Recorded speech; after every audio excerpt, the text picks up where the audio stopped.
Donc nous avons créé l'entreprise Le Pain d'Épices du Quercy il y a une vingtaine d'années. Voilà, donc on est issu d'une famille d'apiculteurs depuis plus de 65 ans. Donc voilà, il y a une vingtaine d'années, on a pris la décision de refaire du pain d'épices à la tome. Et, voilà, et on s'est lancé petit à petit. Aujourd'hui, on a une fabrique et on livre à peu près, on va dire, entre une centaine de revendeurs en France.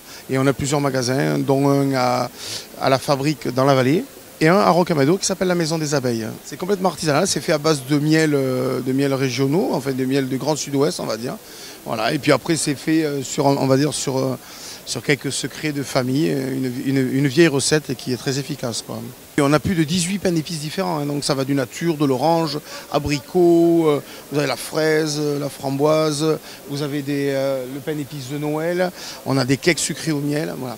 Et aujourd'hui, nous travaillons nos pains d'épices pour qu'ils soient mariés dans la cuisine, dans les entremets, avec le foie gras. On va le mélanger, on va faire des toasts avec le pain d'épices à la noix avec du roquefort. On va mettre le pain d'épices à l'orange avec du foie gras. On va mettre le nature, on va pouvoir mettre un beurre salé et du saumon. C'est-à-dire qu'on peut mélanger le pain d'épices dans la cuisine moderne.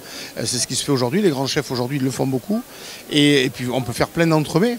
Vous allez pouvoir faire des crumbles, vous allez pouvoir faire le pain d'épices, ça se marie partout, quoi. Alors un pain d'épices, si vous voulez, c'est basé sur la fermentation entre le miel et la farine, donc ça vit longtemps. C'est pas un produit qui va, comment dirais-je, qui va se périmer rapidement. Le seul truc, c'est que c'est comme si vous voulez, le pain d'épices s'affine. Donc au bout de 8-10 jours, il va commencer à être plus ferme.